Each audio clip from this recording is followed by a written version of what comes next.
Welcome to the Down There Where podcast. I'm Amy Milne. This is the show where we get loud about women's below-the-belt health from menstruation to menopause and everything in between.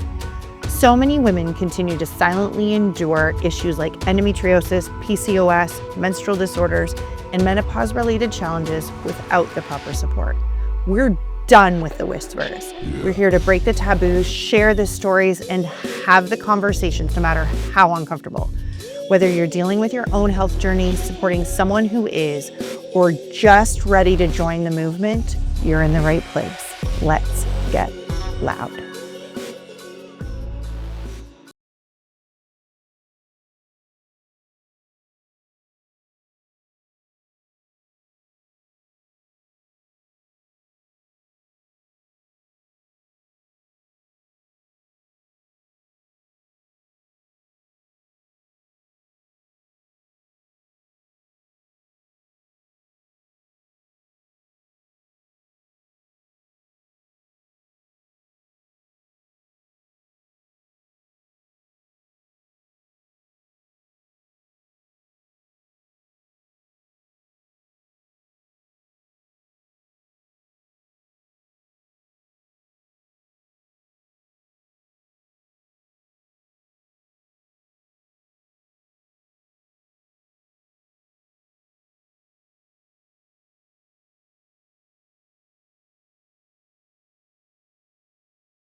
I am so excited to welcome Melissa to the show. Melissa, welcome. Thank you so much for having me. I'm excited to have you here. I am it comes up on some of the podcasts and, I've been known as a bit of a stalker but like a safe stalker. And so I was, watching, I'm always looking for incredible women that I find a connection with, and it is online. Never was an online dater. I married my high school boyfriend, so didn't really quite get that, but I'm meeting some incredible women, and you were one that I reached out to and said, would you be so bold and brave to join me on the podcast? So thank you. And so tell me and the listeners a little bit about who you are. Sure. Yeah, and thank you again. It's such a pleasure to be here, and I love the work you're up to. Thank you. I guess to start, part of the reason I'm here today is because what I do for work. So I'll Mm-hmm. start with I'm a registered psychotherapist, and I have a private practice in Hamilton, Ontario. I support teens, adults, and couples on wide range of life's challenges, but I have a niche area where I support um, women and couples experiencing chronic pelvic pain and endometriosis as well. Beyond all of that work, I have two kiddos, a brand new puppy, and Mm. super active. Love pickleball and hiking and all the. I always say, like, from May to October, you can just find me outside if I'm not Oh, I sleeping. love that. Yeah, I'm married to my husband Taylor as well. Mhm. Trying to think, it's a big question, but That's that's okay. We'll unpack it. What kind of puppy did you get? Oh, she's a double doodle, they're calling her because Oh, both her parents are doodles. She's at my feet right now. She's okay. super sweet. Her name is Penny, and it's been a wild, Oh, chaotic, cuddly adventure since we got her a right? few weeks ago. Because Yeah. you've added because how old are your kids? They're 7 and 9. Okay, so they're high functioning, and then you add a Mm, puppy to your life. oh, yeah. So the things we do, right?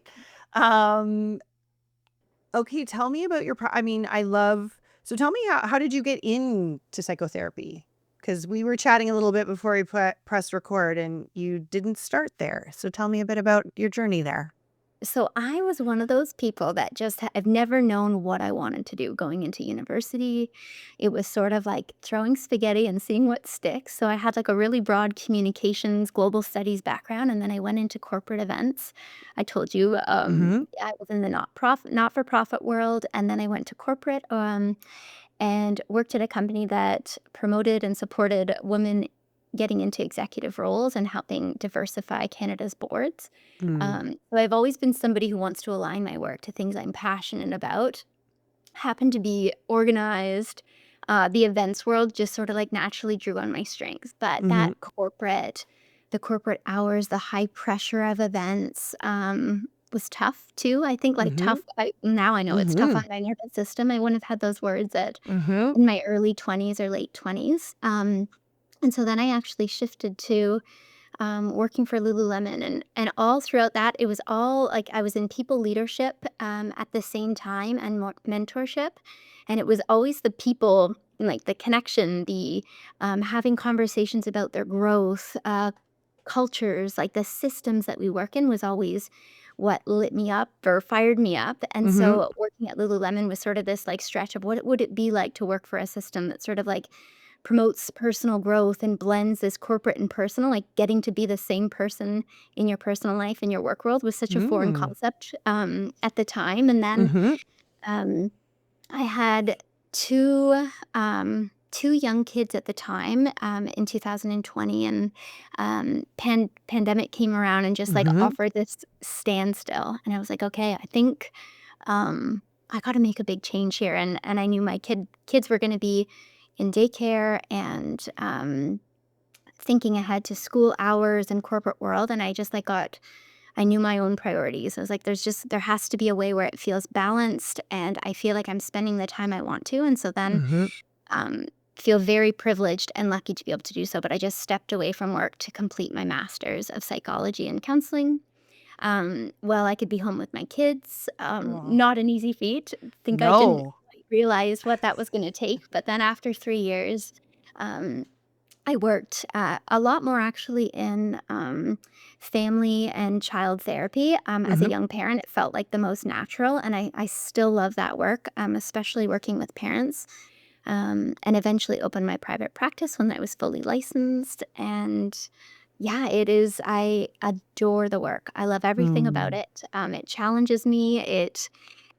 But it's a pretty unique career in that, like, I'm constantly growing as a person or seeing myself in different ways, and any learning related to this career is like a beautiful way of showing up in my personal life and who I am as a Mm. parent and a friend. So I feel very lucky that I've landed here. That's beautiful. Mhm. Tell me, there's so much I want to ask you. Tell me about why you help couples and women with endometriosis. Mhm. Yeah, gosh, it's a loaded question because it speaks to so much of how pain shows up in endometriosis and how complex it really is. Like, I think we Mm-hmm. hear this idea of endometriosis as complex, but we hear a lot more of the medical side around Mm-hmm. complex inflammatory. There's lesions. There can be cysts. There can be immune gut Mm-hmm. complexities as well, but there is so much in I think I'll likely talk a lot more about this while we're together, but our nervous systems are designed to assess, take in, gather information on all parts of our life. It doesn't just it doesn't have like compartmentalizing abilities basically. Mm-hmm. And so it's also soaking up data in our relationships, how we're treated by others, what the asks of us are, how many roles we're juggling, but especially that sense of emotional safety. And so how is communication showing up? How are needs being heard? How is pleasure being prioritized? Mm-hmm. Impacts pain during intimacy as well. And this idea of, again, the complexities. If we Mm-hmm. have been like dismissed or minimized, or experiences along a diagnosis journey have sort of been swept aside, that also has a ripple effect in our personal life, right? If a doctor isn't taking this on with urgency or curiosity or validation, where's that trust that my partner will or my friends will? And so there's like a disintegration of support in multiple areas. And Mm-hmm. so I do most of my work with individuals, but if there's a partner that's able to be there and has capacity for that and readiness, we can talk about emotional safety and listening and attunement and all like the amazing things that actually Mm-hmm. our nervous system then um, feels and hears and sees as safety, which then impacts the body and our pain system too. Hmm.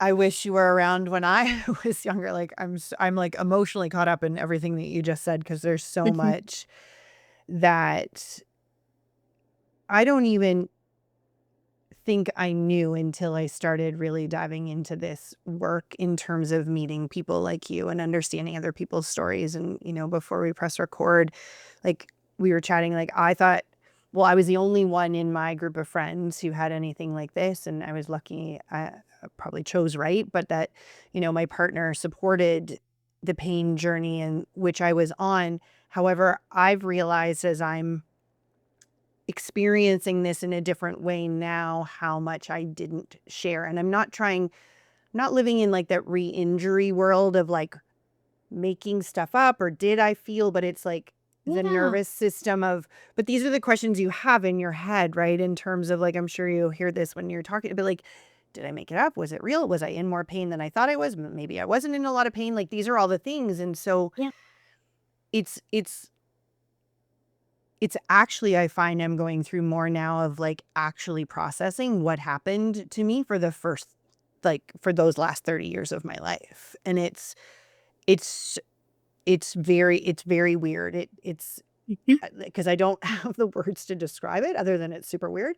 Um, but talk to me a little bit about nervous system. Like we Mhm. can go back to the endo piece and but nervous system right now is like another thing people are talking about a lot. Yeah. And I've done a lot of work in that space, but I think some people who are like, I know I have girlfriends who are like, what are you talking about? You just go dance really weird in your kitchen. Like, what is this nervous system thing? So talk Yeah. to me a bit more about nervous system.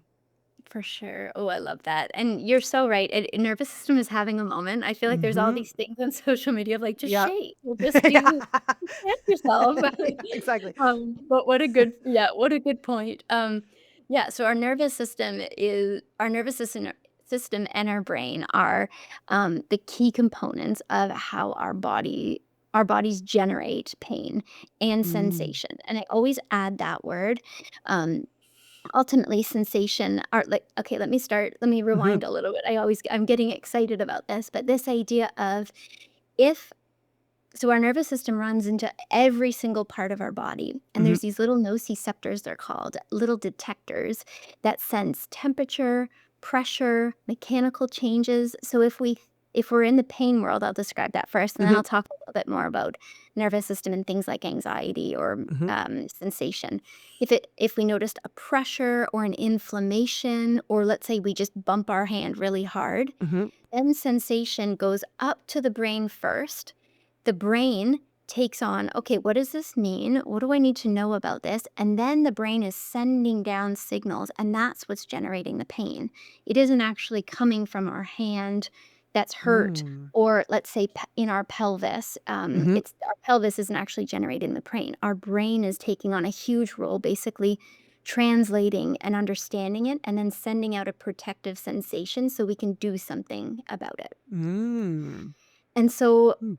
but then beyond that, beyond if we're injured or we're detecting pain, there is our brains are constantly trying we can picture one of those, let's say an old-fashioned scale where two things Mm-hmm. are getting weighed, right? A Mm-hmm. tipping. It's constantly trying to decide what is dangerous and what is safe. And it's just tipping like this, trying to level. How safe are we or what's dangerous? And its number one job is to detect danger so that it can keep us safe. And so Mm-hmm. if we think of this shows up in relationships, places of work, back when we were in school, or if you're still in school, in our in everyday things we do, right? We're Mm-hmm. constantly detecting, like, let's say we're even driving a car and we see Mm-hmm. someone speeding a little bit, right? It is like it's a 24/7 hour job soaking in data and then sending us little sensations. So maybe that's a little increase of a heart rate.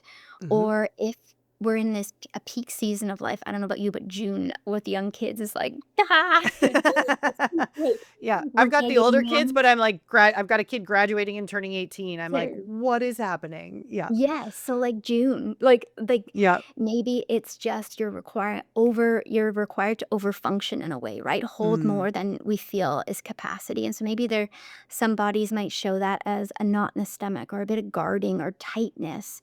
Maybe Mm-hmm. there's like shoulders or head, that is all your nervous system activated, just saying like, what do we got to do? Extra boost energy.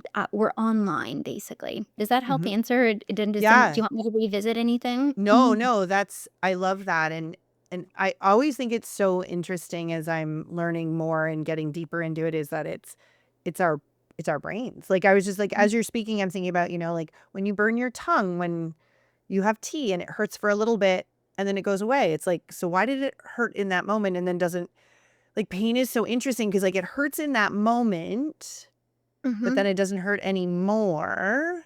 Yeah. And so like why? And so did I just forget about it? Like it's so interesting when you start to like pay attention to it.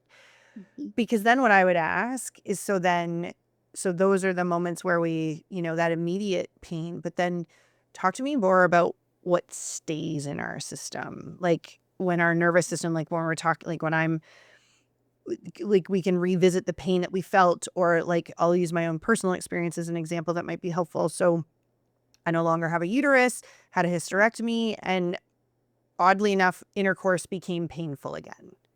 And it was like, but why? All those things got removed, everything got fixed. And then as I learned and went to my pelvic health specialist and I was speaking to my doctor, and it was some of that was like my body was holding on to that. Yeah. Talk Yeah. to me a little bit about that. So if we're injured, there's three types of pain, basically. And so nociceptive is that, let's say there's an injury, we get a sprained ankle, we burn our hand. There's something that our body basically sends out a sensation, and then our body goes through recovery, right? Okay. And so that should last between 3 to 6 months, obviously depending on the scale of injury. Hmm. There's basically a time frame where that those nociceptors and your pain system just does its job, and then we should be pain free. But if we've experienced pain for longer than 3 to 6 months, which on the grand scale of things, when we're talking about periods and having Hmm. pain for 20 years, some case, like my own diagnosis journey was 20 years, talk about longer than 3 to 6 months. Right. Yeah. The math kind of works there. Yep. And so in after 6 months or even 3 to 6 months, our brain starts playing a bigger role in the pain generation. And so there's research where scans of the brain are lighting up, and the prefrontal cortex and the meaning making and memory start getting involved. And so again, there's, let's say, a Mm. sensation, maybe during or after intercourse or just Mhm. periods as well. It's sending it up. And rather than just saying, ooh, inflammation or ooh, pressure, it's what's the history with intercourse? What are the qualities in the relationship?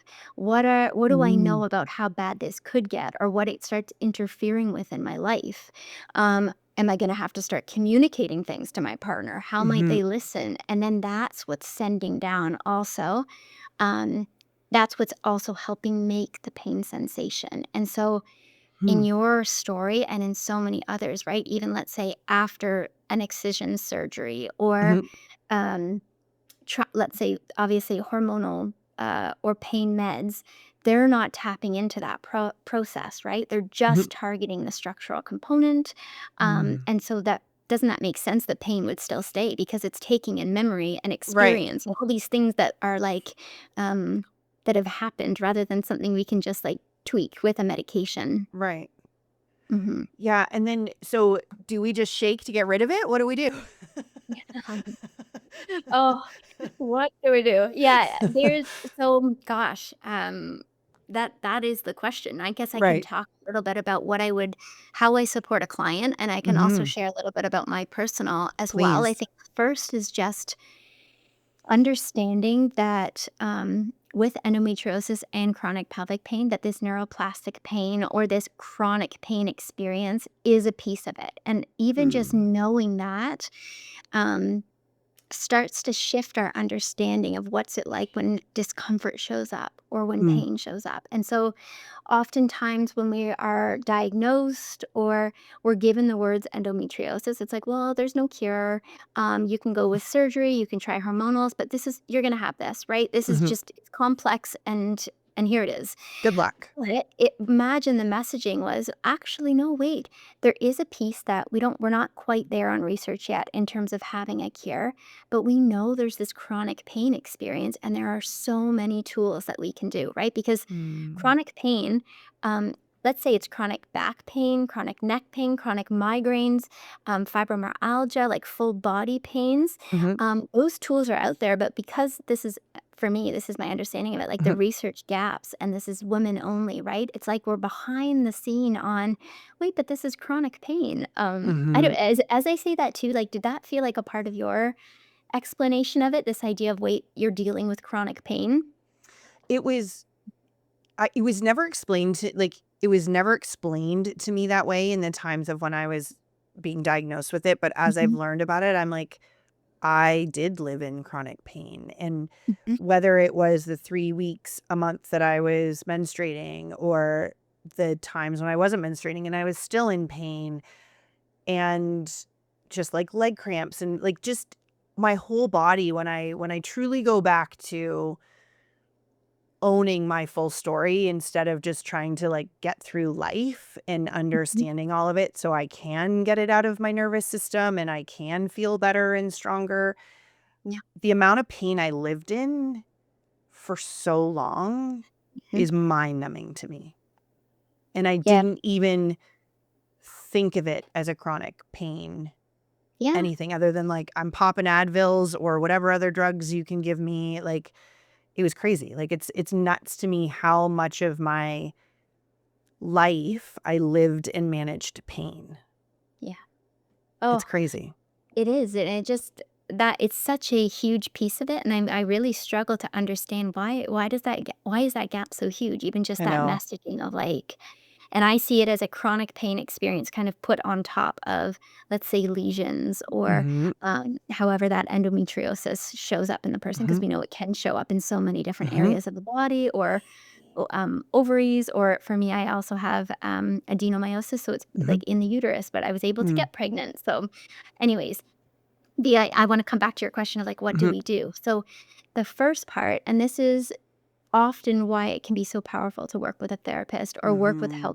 healthcare practitioner. Maybe there's a pelvic floor physio that does this work too, is actually starting to understand some of the patterns that exist in this chronic pain experience. Mm. Because oftentimes I'll hear like, my flare ups just come out of nowhere, or one time I can work out or I can have sex and I feel totally fine. And then the next time I'm in bed for a week. Mhm. And because our nervous system has been so activated and we're in this sort of vigilance and protective mode, it's really that also impacts the like logical thinking Mhm. and problem solving. So it's really hard to see our own patterns. But Mhm. so often what's happening in our environment and what's happening in our life is actually connected to the volume of pain that's being experienced. And so, Mm. the first step before doing any type of nervous system regulation is actually spending time understanding, what is my body telling me about my life too? And so, Mm.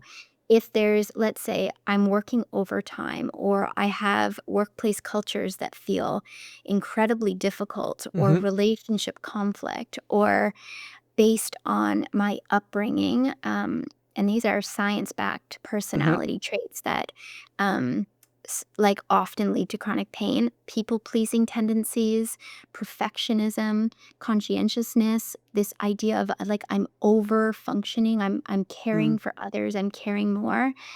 If life has required you to present in that way because it can feel safer or relationships can stay close, those are often times like, okay, when I'm giving more than my capacity or I'm struggling to set boundaries in this area, if our emotional experience has been suppressed because like, well, I'm a people pleaser, I can't offend someone. Mhm. If it's been suppressed long enough, the body starts speaking through pain. That's the idea. It will actually start producing like tension and pain, like, Mm. Melissa's not listening. We have to get louder.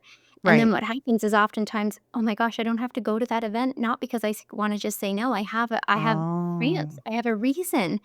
And then Right. once you can stay back, it's like, wow, I got out of that thing I don't want to do. and then cyclical patterns can happen. Like now there's something external and tangible and real rather than just my preference and just my like what I'm up to. And that I see in so many, and what I saw in myself too when I started some of this work. Like Mm-hmm. bodies are pretty darn wise once we start Mm-hmm. like decoding what this pain actually means sometimes. Yeah. And it's that permission piece, like using the pain for permission. And I mean, shit, sometimes we should be able to use that because there were times when we didn't feel okay and we did things like when you speak of being a people pleaser and, not Yeah. wanting to upset the apple cart and, showing up for your kids or your friends or your partner or your family, even though you're like, I just can't, but you do it. And um, it's it's like an excuse, but not an excuse because it's real, but it's no longer that's so interesting. I was definitely not a people pleaser. I'm like, as I'm listening to you, I'm like, or a perfectionist, but I did them in different ways. And again, I know this isn't a therapy session for myself, but I'm thinking of all the things of, you Mhm. know, just trying like unpacking pain in a way that I can understand it as well in terms of what happens for other people.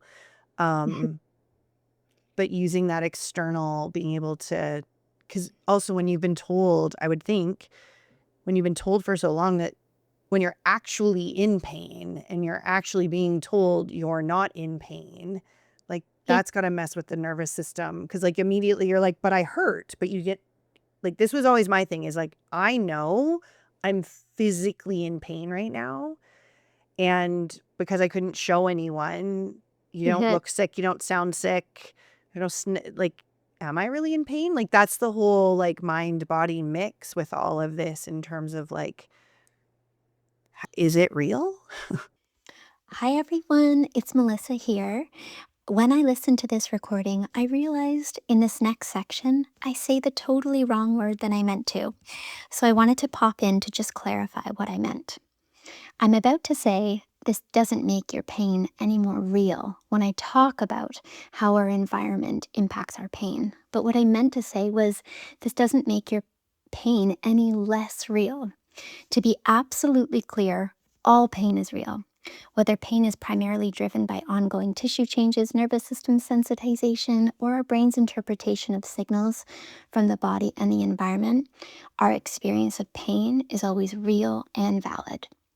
I'm so sorry for this error and just wanted to ensure the statement was corrected so there's no misunderstanding. Yeah, and I love that you just slowed it down on that idea of like pain as being something external or tangible we can hold on to. And the way I phrased it not in any way all of a sudden the body is creating this to get out of something, or it doesn't make it any more real. But that the body, it's working, it's basically helping communicate to the person, or let's say Mhm, communicating to me or communicating to you this idea of wait, something feels off. Maybe mhm, this particular environment or something, it doesn't have what I need in it, or it doesn't feel fully emotionally safe. And mhm. then it's just our body's way. Like it often happens cyclically where then it will start producing that sensation, but then it allows us to step back as well. Like take a Right. pause rather than just being exposed to environments or exposed to doing um so much. But that's not to say that then with, let's say, endometriosis, we can't take out that idea of with lesions and when pain's starting, right? That doesn't, it starts often before that cyclical pattern happens, right? Mhm. There's, it doesn't make the pain any more real, even when our memories and Right. that neuroplastic component is in it. But we can just start to decipher it. The longer the pain is there, we start noticing that Mhm, there's patterns in our life that are often like, especially with like emotional expression. Can I mhm, safely say how I feel, express things like anger or frustration or communicate like that? mhm. That's often when that like tension buildup comes up. I hope that helps like Yeah, no, and I think clarify. for sure, and I think for so many women, like we've been dismissed, as we know, and then we haven't even been given this space to have the language. Like, if we even just say we're having a bad day because we're not feeling well, or like, if you are, it's literally like this. well, you must just be on your period, or like you're on the rag, or whatever, all the like bad things we were ever said when we just weren't ourselves, and or if we were speaking up for ourselves. Like, Yeah. as a person who was quite outspoken and continue to be, when I look back to like the pain that came to me in terms of like, oh, you're just on your period, or like you're just being crazy because of this, like it's always been equated back to like the pain and because of who we are, like physically, versus like what the experiences we're actually going through. And so it's really interesting to, when you speak of like the environment adding to that or contributing to that, like I would never have thought of that, like without, and then therapy was never, I mean, I always went to therapy for all sorts of different reasons, but I was never asked in therapy, how's like, what's happening with your endometrial, like you have a chronic pain issue, like Mhm. never in therapy was I ever asked anything about my illness. Yeah. And maybe I can maybe speak a little bit to actually around like how much it deserves to show up in something like a psychotherapy and why that Mm-hmm. matters. I was just gonna shoot. I had a thought on the tip of my tongue of you said something so important. Oh yes, that idea of like um, pain before at like that minimization that happens of like, oh, your mood is off. Are you on your period? Or it was always used as almost this idea of like, this is on you. If you're not showing Mm-hmm. up to that standard, to that, and that's that sneaky perfectionism, right? Like, can Mm-hmm. I just show up with at a 5 out of 10 when I feel like a 5 out of 10, right? Yeah. And so those are those earlier days of like that conscientiousness or that like guarding, that idea of like what actually gets to show in a that what's emotionally safe to show, Mm-hmm. what will actually be met with compassion. And then oftentimes then that kind of inner critic shows up of like how do I want to show up in certain spaces, or Mm-hmm. what mask goes on to make sure that it feels okay. And oftentimes that's when that like pain feels invisible for so long. Like Mm-hmm. I'm not gonna talk about it. I'm just gonna um keep up, or I'm just Mm-hmm. gonna um I'll address it in the doctor's appointment if I don't get my Mm-hmm. answers. I'm just gonna push through. Yeah. That's such a good point. Yeah, like it for my own journey, I don't know what it was like for you, and I'd love to, if you want to share. I mean, it's the opposite seat that you're used to sitting in, so sharing some of your story. Um, I just got to the point where I stopped telling people. Like it didn't Yeah. matter. Like, what did it matter? Nobody, not that it was on anyone to ask. It was on me to communicate better, but it just got to a point where it's like I'm literally living this sad, quiet, painful, Yeah. somewhat depressing existence over here in this like compartmentalized piece, because I didn't want to be that, because then I was like this outspoken, driven businesswoman, mom, Mm. fun, party with my girlfriends, like good, I think on the most part, a good wife and good partner, right? And so, but there was this part that was like this shadow, or I just had this moment of like Linus with the like cloud, but nobody really sees it kind of thing. And Mm. again, hindsight is great. And when you look back, you can connect the dots in a different way. And our stories get us to where we are. And so I'm grateful for it. But it was like, there was just this part there was a part of me I didn't ever get to share with anyone. And then because I didn't know anyone who was suffering the way that I was, because it's one thing when you find community and you find a friend who's, when someone's gone through a breakup or someone is suffering from the same illness that you have, then you've got ears and you've got empathy. Ex- But I didn't have anyone. And I think most women with endometriosis and any of our below the belt health issues, until we've started talking about it really over the Mhm. last year and a half, most of us lived very quietly with it.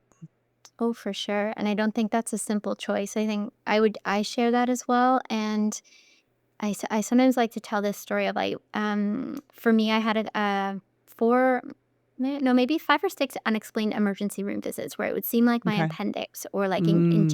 intense pain behind the belly button. And I would go to the ER and I wouldn't be able to walk. I'd be kind of like doubled Mhm. over in what I would consider 10 out of 10 pain. Mhm. And after assessment and all of the wait times, the messaging would be like, "Oh, your scans are fine. Here's an anxiety medication." And then I would have this moment like, I don't think I'm anxious. Like, Mhm. I'm definitely scared because I think my Yeah. appendix is going to burst, Right. but um, then like this warping of self-trust starts to happen. Like, well, if I Mm, can't, how do I tell the story that I had to go to the emergency room, but actually nothing was wrong and they just thought that I was anxious? And after multiple times of your scans are fine, you are fine, but the really sneaky thing I find with endometriosis, and I hear this in others too, is this like the pain can be there and then all of a sudden it can fade a minute or it can be really hard to track, right? And so then you're mhm, left with like, how do I put that into words? Or how can I remember something that was so painful and accurately described it? And so then I found what happened was this idea of like, well, if I can't trust myself to go to the emergency room when it's 10 out of 10 pain, can I trust myself to like communicate when I'm mm, overwhelmed, when my babies aren't sleeping, or I mhm, like I just simply need help? It was all of a sudden this thing of like, can I like trust my own reality of things, which is a very mm, unsettling experience. And that's so much of the work I get up to in psychotherapy with others too, mhm. is like, how do we actually first see that um trajectory and then like build back up this self-trust, like the knowing that was always there, but it Right. wasn't met with like what we needed.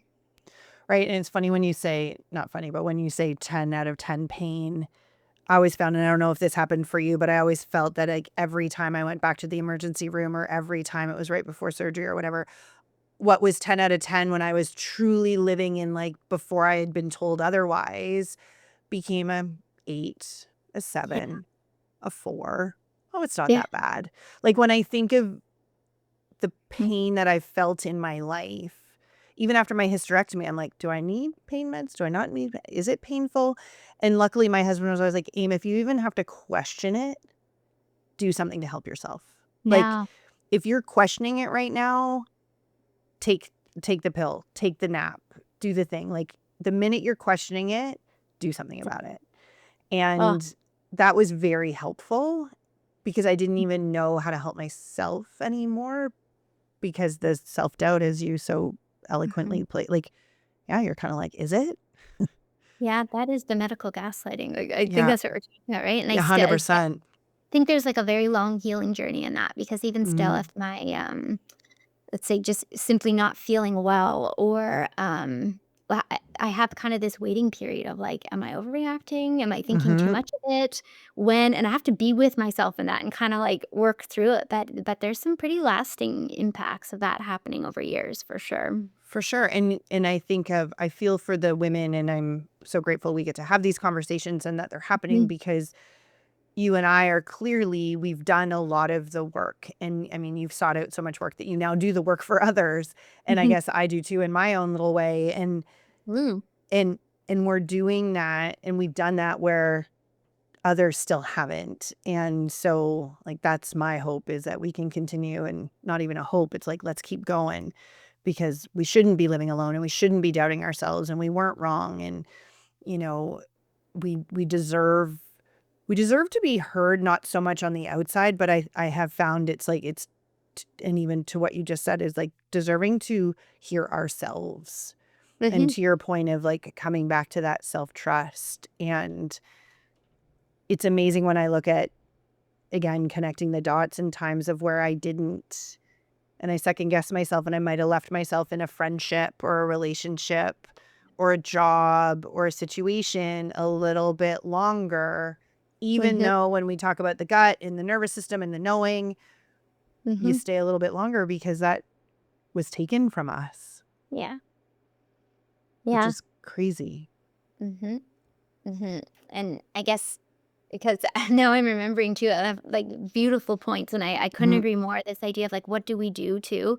I think mhm, now I've sort of given those little tidbits of like, first we see our patterns and then mhm, start to see our whole, like the impact over the years, right? And a lot of mhm, times there's grief processing in that too, mhm, like the what could have been, or what would it have been like if that wasn't the thing. And that takes work and time, right? That's like mhm, the emotional and the psychological layers of living with something chronic. mhm. Um, and at the same time, what we get to do is, so I'm trained in pain reprocessing therapy, and Ooh, I'm also trained in somatic embodiment, which is like, how do we mm, find safety in the body again? And mhm, so that's this idea of, rather than really just simple, nervous system techniques, those do matter. But first, we actually have to see, like, well, what are we holding, right? It's almost like if we were just to Mm. tap or just to shake. It's Yeah. like, well, we're on the tip of the iceberg. Yeah. I'm glad we like took a little bit of time to like that all of those different layers. Um, and then pain reprocessing therapy is really interesting. And so it's designed for chronic pain experiences. And it's this idea of really targeting the role that the brain, fear, and pattern symptoms show up. And ultimately, it has like incredible results in terms of working and finding more safety in the body and teaching our brain that we can have sensation, let's say even inflammatory Mm. or slight cramping, and the brain doesn't have to go off as if it's a smoke detector or like huge alarm bells. Right. It can go off to match, there's that fly again, match that like tissue, actually like our tissue ability, right? Because if our brain is sending out these signals saying like danger, danger, this is gonna get bad, then it raises the actual pain levels. Mm. And we start to wonder, like, are lesions growing back? And so often that's not the case. Is my Right. endometriosis going worse? Well, the doctor told me there's no cure and it could come back. So then it starts to be this whole fear cycle that happens. And so we work with that cycle around like fear and coping, but it often reinforces and then kind of like starts it again of working with it in a different way. So that's a huge part of the work I do. And then those are a Mm-hmm. lot of those take homes where actually we're learning, we call them micro moments of safety and Mm. working with our nervous system when we notice some of those sensations or we notice a pattern happening of like, we insert a lot of compassion and curiosity and like just being with it rather than that like, oh God, how bad is this going to get? What's it going to get in the way of type response, which activates the nervous system. Yeah. Does Right. that make And then, sense? yeah, Mm. totally. And then we're like, oh my God. And then we're in a spiral versus, and like we're no longer helping ourselves. Yeah. Yeah. And Ha- like, of course, we're wondering those because yeah. we didn't know what was going on for so long. And it has nothing, I'm always so conscious in all the ways I explain that. It's never a conscious choice. It's like the nervous Mm-mm. system is just simply doing what it's designed to do. And it isn't conscious, even those patterns or those cycles. They're never something that's at our like forefront. They're just Right. happening to us basically. And I think to your point, it's listening. And that's what I've learned a lot in the work that I've done for myself personally is like, you do need to check in like where might that pain be? Where is that stiffness? Why am I feeling Mhm. this? I mean, I just started seeing a pelvic health. I wish I'd known about them forever ago, but Mhm. like learning, like I thought I was, I'm not a yoga or a yogi person, but I do yoga and I was like, I can Yeah. breathe. And then I'm breathing for her and she's like, you're breathing wrong. I was like, great.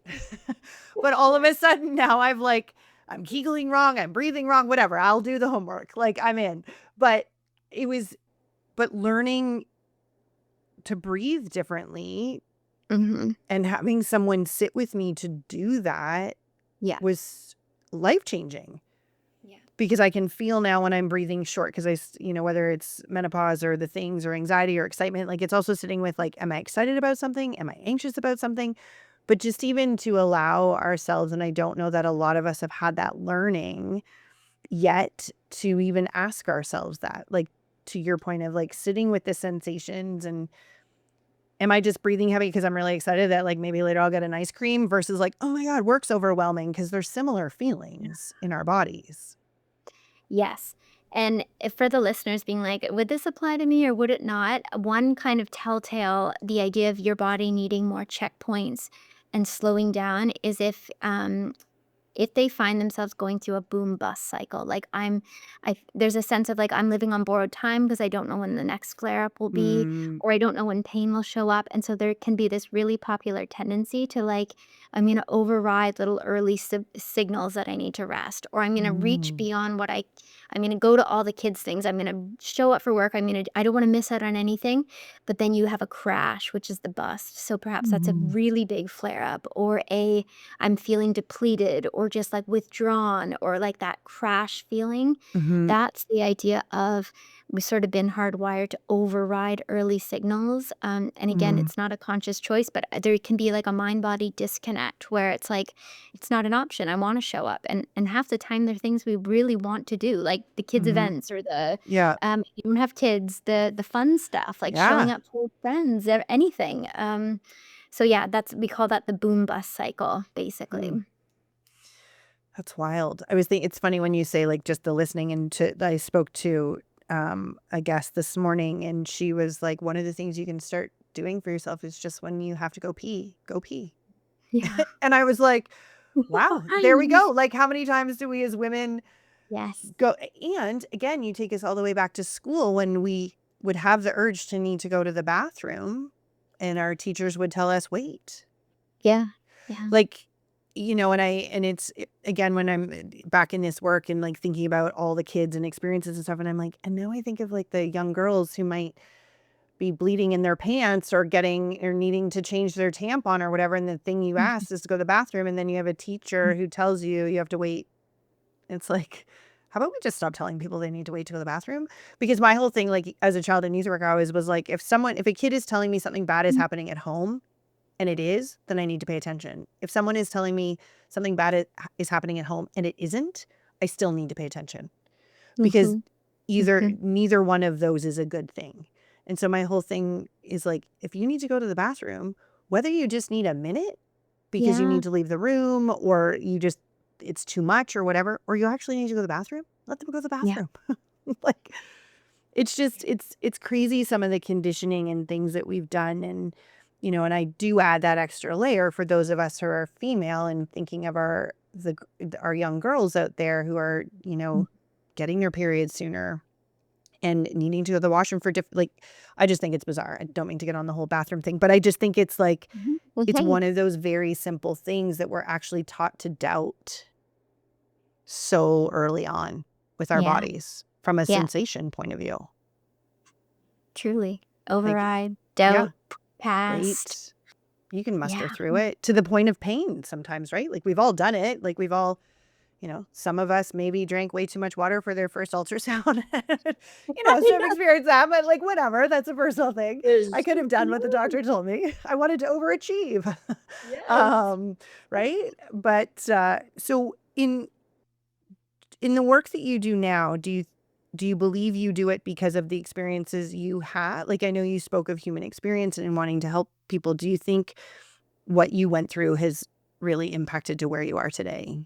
Oh, for sure. And I think for me, that siloed healthcare that we have, right? This idea of like, oh, medical, physical body things for me had always just stayed in like a medical body Mm. focused bucket. And then Mhm.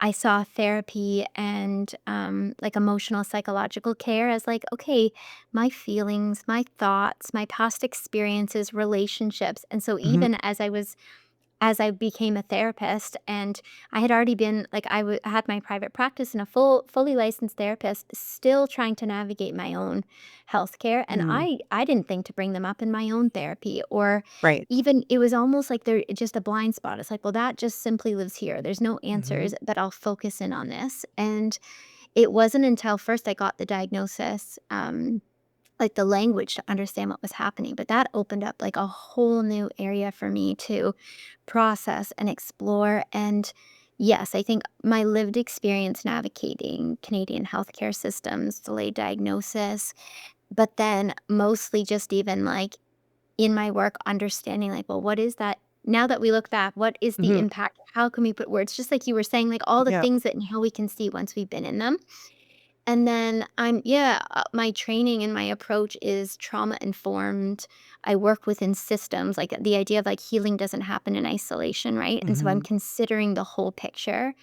Um, and then when I work with any client, there's this idea of yes, I'll have a lived experience, or yes, I have my version, but the client will always be that guide. Like Mhm. I just hold this sense of understanding and compassion and a bit of this like ability to really be in it with like really Mhm. get it.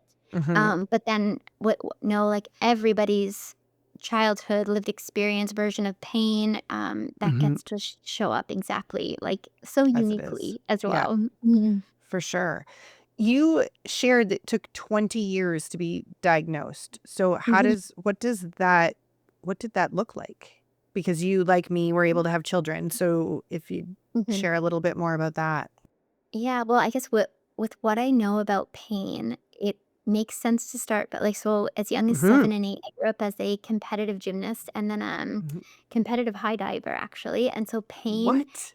and yeah, so Crazy. mhm. Um, Fun. with injury, like, things like ankle, Achilles, hip and knee Yeah. injuries were always just kind of a constant, and I had this idea of like, "Hey, the body will do what it needs to do. We can Mhm. tape up, we can push through a bit, or we can modify and rest." So I had this understanding of like, bodies fix them bodies can heal, like, pain Right. wasn't scary in a way. And then it's literally the month I quit those competitive sports. It went from I was just diving at that time. I got my period a month later, and that was my first version of like excruciating pain. Mm. But I I pushed through it truly because it Mhm. was these messages of like, I have family history of periods being painful or Mm. pain is Mhm. being a part of a woman. I don't know if you've heard that. Yeah, It's a totally. It's really part of being a common thing. girl. Great. Yeah, yeah. Thanks. Or even just the message of like pain is beauty and like different ways we like Right. take care of ourselves, right? All of those Mhm. messages I consider as like, I truly just had this experience of like, this is just is. And I remember hearing in your story where you're like, Mom, take me to the doctor. This isn't Mhm. right. And I remember just being like, that Yeah. is incredible. Like that sturdiness at a young Mhm. age. Um, but then I was on the pill, put on the pill late high school into mid 20s, so for Mhm. 10 years. And I saw that as almost just like this band aid. Like I kind of just Mhm. forgot about it. And then I went off the pill. And within that first period back, Mm. that was, I think, the second emergency room visit because it was like, again, just excruciating. But I think I had my answers from the doctor were okay, you're not pregnant. Um, your scans are fine. You're good, basically. And so then it was kind of just this thing. I'm like, okay, I guess we're done. Like I just would move Mhm. past kind of Right. thing. Um, and in retrospect, like, gosh, bringing that information to my family doctor or requesting a follow up. But there was just this sense like the messaging was always like, you're healthy, you're Mhm. good, here's the pill. There wasn't ever like informed information of like what side effects or what would we want to consider if you're coming off of it or anything like Mhm. that, which I was young. I didn't have that insight Yeah. to like, yeah. And then for between about 25 to 35 years old, that was when my pain, I believe, like most of that Mhm. neuroplastic component happened for me because it was every month. But like on top of that was I was working sometimes like 16-hour days. It was the Mhm. high pressure events, Yep. just even navigating 20s and then into early parenthood plus a pandemic.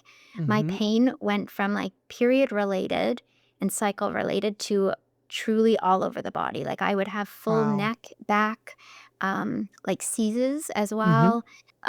There was always like this just injury that was Mm. hard to like capture basically. It would be Mhm. there, then it would feel okay, or I would just put on a sock and my whole neck and my whole back would go.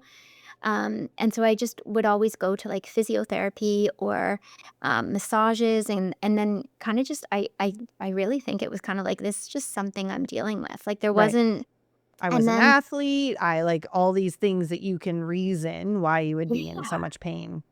Yeah, and people and physios would say like, well, if you were a competitive athlete, your body is going to have um there was like they use the word even like fusion after. It was like hyper flexible or Mm. hyper like there was Right. reasons that they would say for that sort of thing. So truly just like ongoing pain management. And then I actually started therapy myself, a Mm. different kind of therapy called internal family systems. And that was my first experience of mind body connection. And I noticed as I was talking about different patterns or themes in my own life, maybe different relationships or Mhm.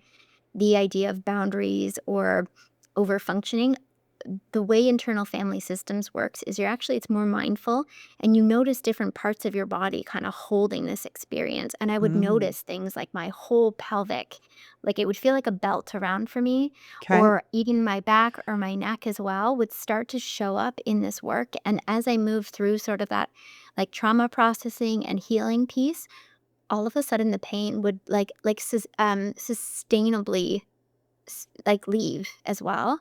Wow. Um, and then I moved cities and got a new family doctor and would have a ton of bladder pain, like pain during intimacy Hmm. and period pain. And she was able to be like, I think you have endometriosis. Wow. And it honestly, I think I just cried. I was like, what? Oh, I'm Like, sure. yeah. And then I happened to have a colleague who had connections with McMaster's team, Mm. and it was a new gynecologist that just opened up, and he is so incredible. And I just like found the right gynecologist that Hmm. basically like, even in his diagnosis was like, okay, there's pelvic floor physiotherapy, there's going to be a nutrition piece, there's going to be a mindfulness or like a nervous Wow. system piece. And he just handed me all of this. And then um, that just kind of set all of my healing on a path. And then I had told myself, like, I'm not rushing this to support others. I'm like giving myself what this is going to need to look like, and Hmm. until I'm in a place so I can actually be the support for others. And then Hmm. um, I've been doing this specific work for almost 2 years now, with others. So it's newer, but the science is also newer. Like, I think Yeah, I'm just totally. right here in it. At the right time and with the Mhm. right healing for yourself. And there's and that's how I feel in the work that we're doing right now, and bringing the event to life and having these conversations and bringing people together. It's like it is time. And while Well, we're all sort of new in this space, helping each other navigate it. And I had a girlfriend that, we were talking about hormones, and she was kind of like, yeah, but like, is estrogen really saving people's lives? And it didn't for years before. It's like, yeah, because the fucking research was wrong. Like wow. there's just like, again, I understand there's going to be different thoughts and people are allowed their own opinions and such. However, it's Mhm. like, but we haven't been researched. We haven't, like, we're not even, in my opinion, to a certain degree, like at a place where we can almost even have debates yet, because we haven't tried one or the other enough. Like we've kind of Yeah. gone on the other side of like not caring for ourselves, but more than, well, if we try all the things that might be able to help us, Mhm. then maybe we, have a, like, maybe that pendulum is swinging, both ways, but it really hasn't swung this way yet, is Yeah. kind of, how I feel is my experience so far as I'm talking Mhm. to people and living this experience right now in terms of so many different thoughts and opinions. And I don't want everyone to agree with me or think the same way. Like, I'm not even, I would say my thoughts, other than my own story, and that's the only expert I'm in, is my expert in my story, is listening to all the different things. But what I love is that, you're bringing this incredible modality to what you do and how you're going to help people, which is then going to inform others. And it's just Mhm. the fact that there's options is what is Yeah. so beautiful to me right now. Yes.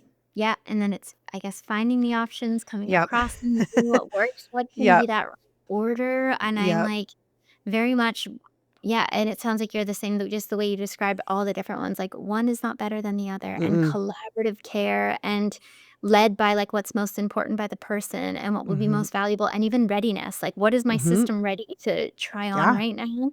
It gets to look exactly. different. I think, like, it's only gonna be the person that, or ourselves, that know Yeah. exactly what's right, what that right, like, combination of support Mm-hmm. is. Mhm. Yeah, it feels very much like we're writing our own recipes, Mhm. and some are gonna add some flair, and some are just gonna go with like meat and potatoes. And I'm like more on the Mhm. side of like bored of the meat and potatoes because that didn't help me so much. So Yeah. I want all Yeah. the spices over here. And it Yeah. was my Yes. sister was here a couple weeks ago, and she was like, she's been enlightened into some things, and I've been talking to her about some stuff. I'm ahead of the game on some things. And she was like, "Oh, somatic movement and whatever." And I was like, "Oh, tried that and tried this." And she's like, "Are you just really well healed?" I'm like, "I don't know if I'm healed yet, but I'm surrounded by opportunities to try things, and I've said Mhm. yes to them." Right? Like, Mhm. I've said, "Yes, I'll try that." I went to sound bathing, and I I fell asleep. So I don't know that sound bathing is going to be my thing because people snored and I fell asleep. So I have trauma response to snoring because of like people snoring in my life. So I'm not going to go back there. Yeah. But this somatic movement, I met some people in California and my coach and stuff, and that movement Mhm. piece is like Yeah. beautiful and amazing, and to challenge yourself and in Yeah. weird and wonderful ways. I love Mhm. that, the same way as I love lifting a heavy weight and taking progesterone. Like, it's just, what are all the things? And I'm up for trying them all because Mhm. there isn't a recipe for us yet. Like, Yeah, there's because we just can so just all much for us to like uncover. Like, I'm like, oh my God, I'm going to get off this and I'm going to tell my Natalie, who's also been on the podcast, who's a young girl, who is someone I care deeply about, who's not getting support. I'm like, she needs to call you. Like, there's so much connection that needs to happen because more people need to know about you. More people need to know about this person because we haven't allowed it hasn't been there. Mhm. Yeah, and just even the ones you named right there really is so many different supports, and Hmm. they are a little spicy and different, Yeah. but, like, they matter just as much Hmm. as, like, the systems that are prioritized in Yeah. healthcare, what we want, and they can strengthen them, I think, because it's Yeah. not to say systems are, No. the wrong thing, it's just they're incomplete when we think of, like, how Hmm. complex the human experience is. Mhm. For sure. I love that. I could talk to you forever. I want to be in your space. Aw. I think we could probably do a whole podcast on you high diving. Like, I'm like, how do we unpack that? I'm like, because you're also like, to Wait. me, I'm like, you are this like well packaged, beautiful person. And I'm like, you Aw. high dive? This is a whole other Yeah. moment. Um, Yeah, can't even go on a roller coaster now, so it's what? well, yeah, crazy the God, yeah, things see, with, there we go. We'll have to have a whole other episode. Well, thank you for being willing to take my DM and for joining me on this. And thank you for I know so having many me. people are going to listen and want to get in touch with you. So how can they do that? Yeah, so my website is, Okay. thewholeyoucounseling.com. Hmm. I'm also somewhat on social media. I'm a little bit of a, like, do it for a little, need a Yep. break kind of thing, Totally but get gosh, it. reach out there. And I do, if anybody is interested, I have a course that just launched. It's 75 minutes and it's all about what the heck is neuroplastic pain. And I Mm. talk about the emotional and psychological patterns and considerations of living with endometriosis and pelvic pain as well. A lot of what we talked about, but sort of that, like, for anyone who likes like the deep dive of education, Hmm. science backed, like, tell me more type thing. That's on my website too, if Great. anybody is interested in learning. Perfect. I'm going to link Mm, everything in our show notes because cool. I know there are people who are going to be in touch. So thank you for the work that you're doing. Thank you for sharing. Thanks for sitting on the other side of the seat because as a psychotherapist, you don't always get to tell your story. So thank you for being open and honest and for the work you're doing. So appreciate Mm, it. Thank you for having me and for the work Cool. you're doing. Yeah, I'm Thank in you. awe. You're doing amazing things. Thank you. Well, here we go. We're just going to change the world together, right? Perfect. Yes. Thank you. Thanks for getting loud with us today on the Down There Where podcast. If this conversation resonated with you, don't keep it to yourself. Share it with someone who needs to hear it. Subscribe so you never, ever miss an episode. And leave us a review.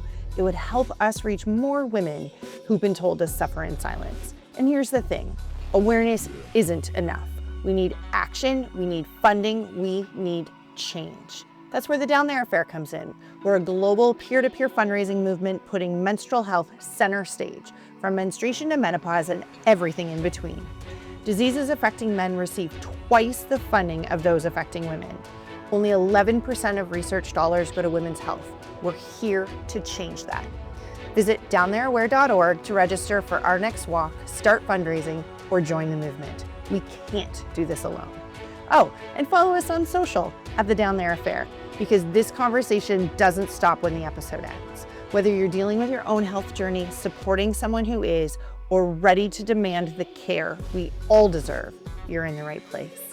Getting uncomfortable is where change happens, and we're never going back. I'm Amy Milne. Stay loud.